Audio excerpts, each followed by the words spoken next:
Historyang kahadlukan. Bisaya Horror Stories.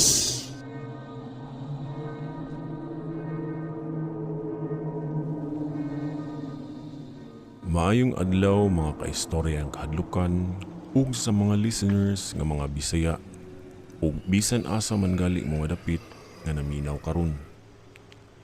Bag-o lang gyud ko nga naka-discover aning inyong YouTube channel ug naka-decide ko nga mopadala pud ko sa ako ang na-experience. Ako da si Jomar. Jum ilang itawag sa ako O kining ako ang na-experience, kabahin kini kadtong nagpangidaron pa daay ko og 19 anyos. Dihang miapil ko og try out sa among eskwelahan para sa varsity sa basketball. Ako lagi nangandoy pod nga makaapil kay aron makuha-kuhaan ang bayaran ni mama nako sa eskwelahan. Kay full pay man ang imong tuition basta varsity ka. Taas man pod ko ug tigduaan sa jud ko og basket. Ilado ang university nga ako ang sudlan. Di lang nako i-mention aron pod sa security. Ug sakto ato nga time nangita sila og bag-o nga set sa mga players. Kaya nga uban mo graduate naman sila. Og silbi i-train me para aron puli sa mga namahawa nga mga varsity players. Gustuhon unta gyud nako nga makabot ang ako ang gusto na maapil apan naagi mo pakgang umuharang sa ako ang gusto. Naaday ko'y kauban sa eskwela nga ambot lang kung ano ka nga siya ingon ani og treatment sa ako Itago lang nato sa pangalan nga Vincent. Si Vincent may pagkahambog giroon ug taas kay kumpiyansa sa iyang kagalingon permi. Noon, di man miniya ka black sa klase, pero naiuban nga subjects, kauban miniya. Ug wala jud ko kasabot kung nganong kusog kaayo siya mang trip diri sa ako Nakaana gali ko nga, threaten baka siya sa ako Or maulang yun ang iyang personality, gusto o gubot, o mang irita og mga tao. Kaya hasta pod mga babayi, wa siya po'y patawad. Mga alas 4 to sa hapon sa quadrangle sa among eskwelahan kung asa ang court sa among basketballan. Nahibulong ko kung anong naa si Vincent adto ug uban sa iha pong mga barkada pod. Bilingi si Vincent sa ako ug nagkinataw-anay sila sa iyang mga kauban diri nako. Ug sa uban pa nga mga bag-ong players pod. O giingnan pa ko ni Vincent nga nangandoy pa mangid taon ka makasulod jumjum nga di man taon kadawaton. Storya pa niya nga dala pa kaulaw. Ug ako, miduko argud ko kay kibalo ko nagibuhat rato niya para madaon ko. Ug ako, di lang gyud ko dapat na magpaapekto. Ug mipalayo na lang ko sa tapok nila ug milingkod sa may unahan sa stairs. Gatan-aw ko sa ubang mga players adto nga nagbasket-basket na. Di sad sa paghinambog, medyo taas pud ko pero di sama sa kang Vincent. Apan ang amo ang coach nga mismo mi-invite sa ako nakitaan daw ko niya og skill kinahanglan lang gyud nako og training og workout pod. Gasugod na to ang tryout ug ako ning kamot gyud ko nga maapil sa mapilian ug nakontra namo silang Vincent ato. Sa amo ang duwa, nalamangan gyud mi ato nila ug sila sa ilang grupo sige sila og katawa namo kay lagi wa gyud daw mi nila papurmaha sa court. Nakuha to na ko ang bola nga gipasa sa ko ang team. Dihang nadaganan ko ni Vincent ug maayod niya kong pagkalabay unya natumba ko. Nakadungog na lang ko og pito nga sinyalis nga naay violation.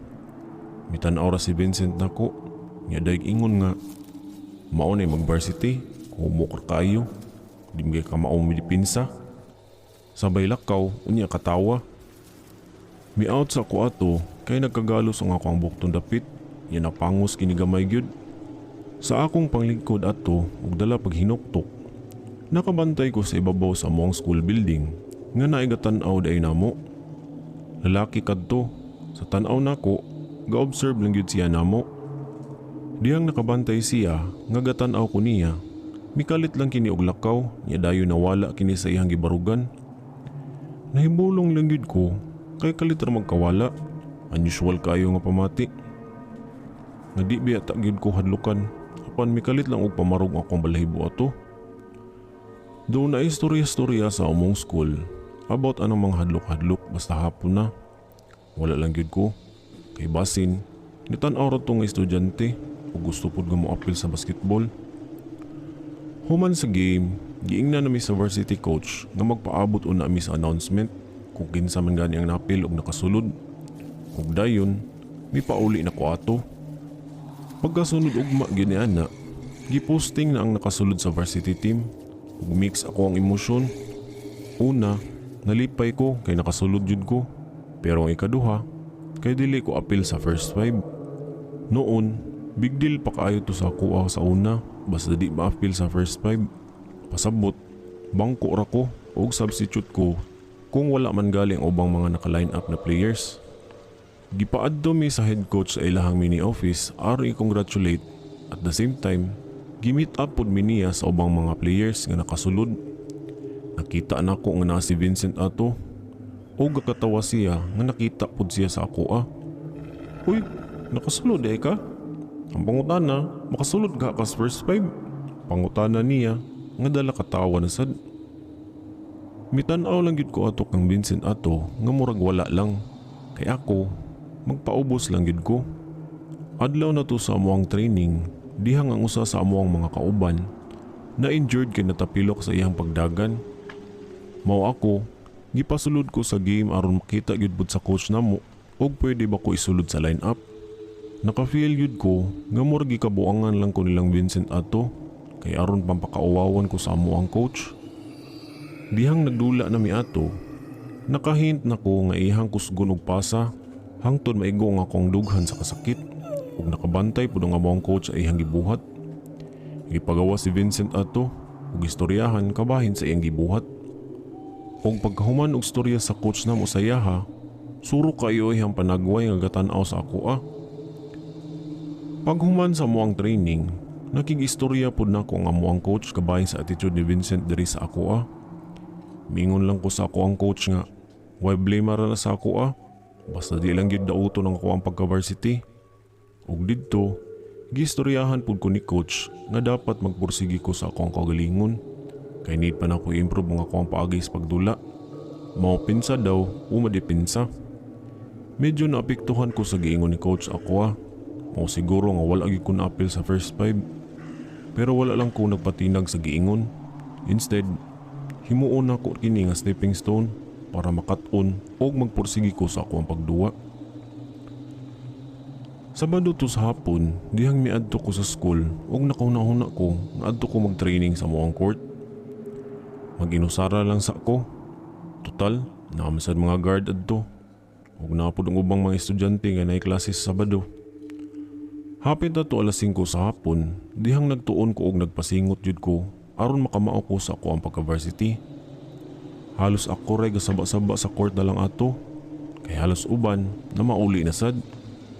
Taod-taod ato, nakabantay ko nga naigatan-aw nako sa may ibabaw nga bahin sa hagdanan sa eskwelahan.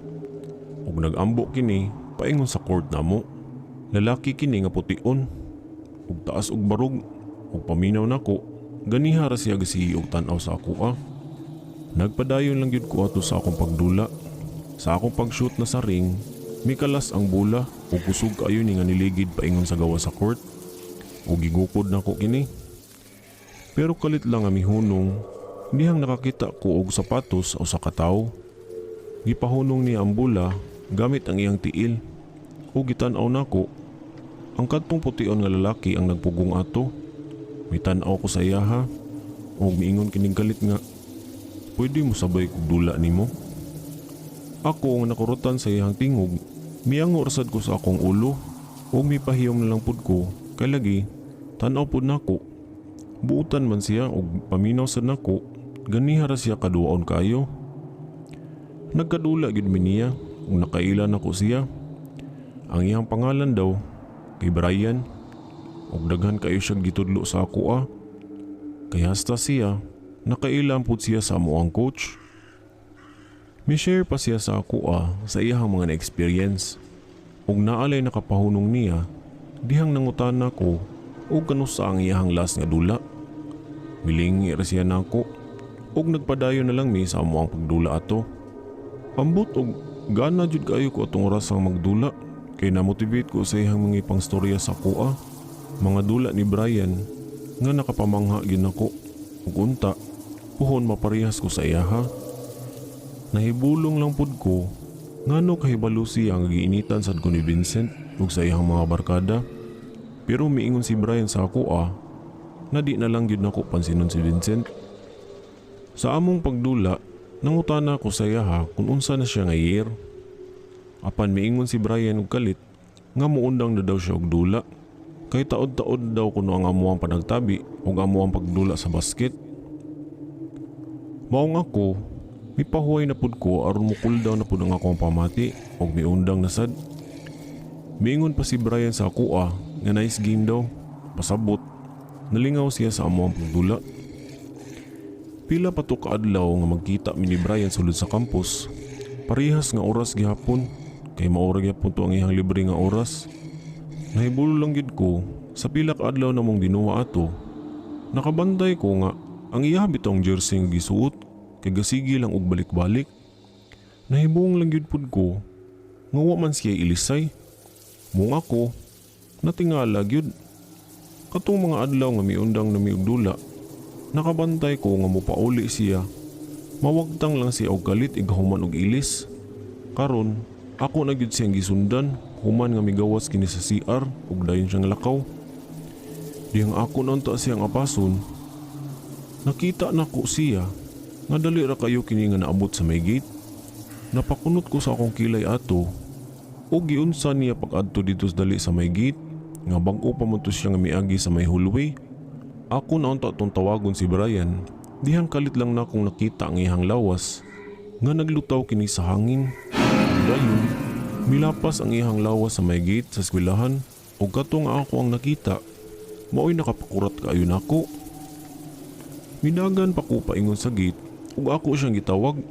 Apan nawala na gid si Brian sa akong panan-aw. Ug nahibong na lang ko nga ang gwardiya nga nagbantay sa gate nangutana sa ako kung anong nagabhian daw ko og pauli. Nangutana ko sa guard nga nakakita ba siya atong niagi diri, pution unya taas. Miingon ko nga mao to akong nakadula kaganiha dito sulod sa court. Nangutana pa kog balik sa gwardiya kung nakamatingkod ba siya kang Brian. Milingaw-lingaw ang gwardiya ato, pasabot wala. Ug nahibong ko nga klaro man kayo nga migawas si Brian sa may gate, pero nganong milapos ra siya ato. Adlaw na to sa amuang pagdula sa basket sa lain nga eskwelahan. Dihang nabalitaan namo nga ang usa sa mga main players ni coach ay nadisgrasya. Dali-dali ko nga gitawag ni coach ato ug miingon siya diri sa ako nga ipasulod ako kuno niya sa dula. Oras na nako nga ipakita kang coach ang ako ang mga nakamauhan ug nakatunan sa sige na kong practice kauban si Brian. Lipay kaayo ko ato. At the same time, naikulba gamay kay first time nako ang makaapil sa first 5 na dula. Mao to nga nagsugod na gid ang dula ug dako kaayo na kong kalipay kay kami ang nakadaog ato sa dulaan namo. Lipay pud kay si coach namong tanan sa amo ang mga gipakita. Nistorya pud si coach sa ako nga wa daw siya mag-expect sa ako ang gipakita. Siyempre, nagpakitang gilas gid ko ato. Di gid to nako makalimtan nga moment nako hangtod sa nag-championship na gid mi. Adlaw to nga mag-championship na mi.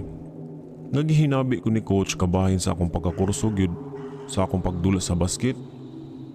Og nahinabi gyud nako ang kabahin sa akong pagsigi og practice ug dula taga-adlaw sa court didto sa eskwelahan kauban si Brian. Nakapangutan na siya kung kinsa daw si Brian. Nalimot di ko og storya sa iyaha na si Brian nakaila day sa iyaha. Og kalit lang nga misiga ang mata ni coach sa ako ug nakapanladok siya sa iyahang laway. Nangutana siya sa ako kung ang ako ba daw nga pasabot nga Brian katong pution unya taas. Basta daghan pag i-describe si coach nga tukma kaayo kang Brian nga mga description. Nakapangutana ko kang coach kung ngano kaila sila. Wala mo tingog si coach ako kung miingon na lang kini nga mag-focus lang sa daw ko sa dula namo karon aron makadaog daw mi kay karon jud ang amo ang championship day.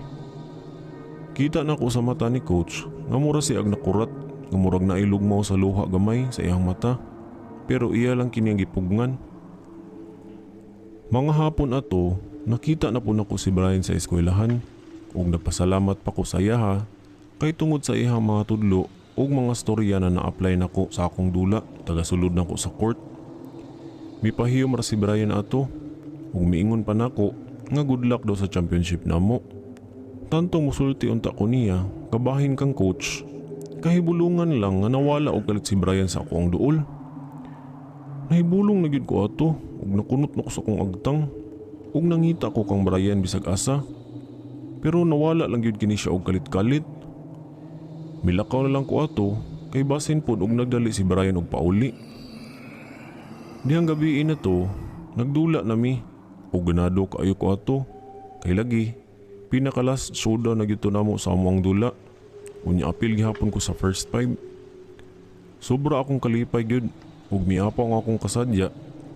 Dihang gideklara nami nga kami ang champion sa dula ug ako pud ang nahimong MVP atong dulaa. Lipay kaayo ko ato ug walay kahimutangan kay sukad-sukad nakadula na gyud ug nag-champion pa gyud mi. Sugod pa to sa akong pagkat-on ug pagdula sa basketball career. Maong dako kayo na kong salamat sa akong kadula sa basket ug ako ang training partner nga si Brian. Kita ko ni coach nga nagpasalamat siya namong tanan ug nakahilak si coach sa ako ang tan-aw. Nakadungog ko nga militok si coach sa iyang baba ug salamat Brian. Salamat kaayo Brian. Natingala ko nganong nasulti to ni coach paghuman niya pasalamat sa amoa. Miduol ko sa usa sa mga dugay ng kauban ug kakuyog ni coach na si Kuya Aiki. Ug nangutana ko kung kinsa si Brian nga nastorya man ni coach og apil sa pasalamat. Miingon si Kuya Aiki sa ako na si Brian daw ang kamagwangan nga anak daw ni coach gyud nga apil pa kaniadto sa varsity. Namatay na daw na si Brian kay naa daw kini sakit sa kasing-kasing ug wala kini makaya ni Brian nga mulahutay pa. Ug usa sa mga gisaa daw ni Brian sa iyang papa nga makapag-champion ang iyang papa puhon nga siya ang coach sa varsity namo. Nakuratan ko sa gistorya ni Kuya Aiki sa ako ug ako nga nagbalik pa sa pag-uban-uban namo ni Brian. Di kapugngan gasagol akong gibati ato nga dala kalipay, kahadlok, basta sagol-sagol. Miduol si coach ako ug gigakus ko niya pag-ayo. Ug miingon siya nga ipaingon daw nako si Brian nga salamat sa tanan ug wala yud mawala si Brian sa iyang kasing-kasing ug gimahal pa daw kaayo siya sa iyang papa. Wala ka pugni nga mitulo nga ako ang luha sa akong nabati kang coach nga nawalaan og mahal day sa kinabuhi. Kibalo ko nga lipay kaayo si coach kay at last nakapag-champion na gud siya nga si coach namo. Lipay kaayo si coach ug galit lang nakita na ko si Brian kauban sa tapok sa ubang mga nananaw sa court. May thumbs up pa si Brian sa ako ug mi smile ug dako kaayo. Mibalos ko og smile ug pasalamat kang Brian nga mitabang nako para magpursige sa pagdula og basket. Inanay nga nawala ra pud si Brian ato sa ako ang pananaw ug tan-aw nako lipay na kaayo siya kay sa kadugayan napalipay ni iyang papa nga nakapa-champion na gyud sa basketball as coach. Og maoro to nga ako ang kaagi nga gusto na kong i-share kabahin sa akong kadula nako sa basketball. Daghang salamat sa pagahin og pagbasa ug pagpaminaw istoryang kahadlukan. More stories to come ug padayon ng gyud. More power ug dalaygon ang Dios sa matag adlaw. Daghang salamat.